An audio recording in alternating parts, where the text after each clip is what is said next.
Welcome back to Craft Cascade Beer Channel, where for the first time, none of us have a hangover. I like to congratulate myself on that.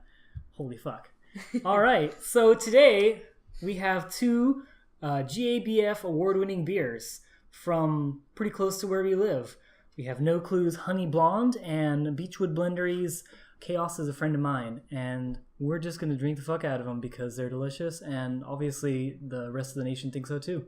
So let's start off with No Clue's Honey Blonde. Right.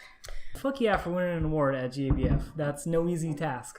And it was well deserved, I think. By the way, this is Jacob, this is Rushni, and I'm David. I'm kind of interested in how this is going to taste because I've been thinking about making a mead.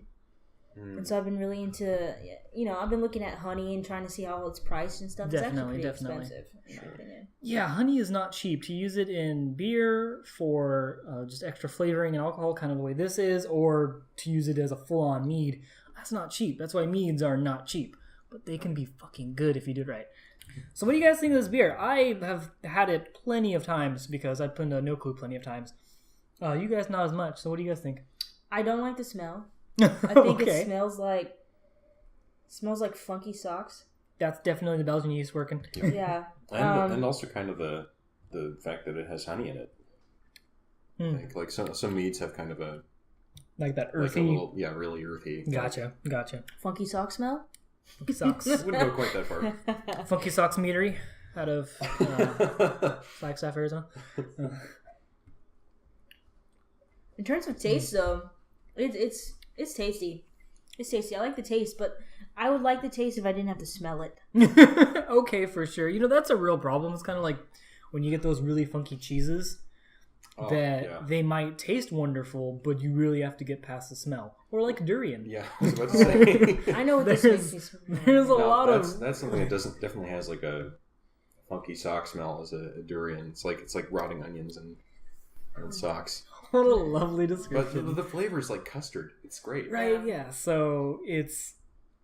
I don't mind the smell, but then again, there are plenty of people who don't mind the weird, funky cheese smell too. The smell reminds me of? It reminds me of my goldfish's fish tank back when I was a little kid. I take it you didn't have a filter. I didn't have a filter. I had to clean it. I had to clean it whenever it got dirty, and this is what it smells like: the goldfish's fish tank. That's probably why I don't like it so much. Does it have like a sad childhood memory for you? My goldfish lasted for I think it was 8 years old though. Goldfish only lasts maybe a month. My goldfish lasted for 8 years. So, all right. I mean, it wasn't too bad. So it was doing something right. Yeah. I don't know how that happened, but it did. I know I dropped it a few times. The fish? Yeah, the fish. Because I used to clean out his fish tank all the time, and so I'd pick him up and put him in the water, and then one time he flipped out of my hand and fell on the floor. And so after that, I picked him up, I was like, oh no. And I put it back in the water, and then after that, he never dropped out of my hand ever again. I don't know. I don't get any sort of negative vibes from the smell of this beer. It's all floral, kind of clovery, definitely a lot of honey. So if you like mead, this it's obviously not as strong as a mead, but it has... Oh no, it's nowhere near the sweetness that just super sweet kind of slickness, I don't know, that mead can do. But I've definitely had some honey beers where it was like, this doesn't need honey in it, or it doesn't need malt in it. It should be one or the other, like a mead or a beer, and I think this another definitely thing bridges that gap very nicely. For sure. Another thing I wanted to point out before you forget, this is about 7%. So that's about IPA strength. Yeah. I'm kind of chugging this like a blonde. Yeah. I mean, it's in terms of flavor, let's just take the smell out of the equation. In terms of flavor, I think this is a really good blonde. It's nice and refreshing. I think I don't know if sessionable is the right word, but I would drink this and not feel any or notice that I'm feeling any effects of it and then be drunk later. Yeah, I'm sure. That's accurate to say. Yeah.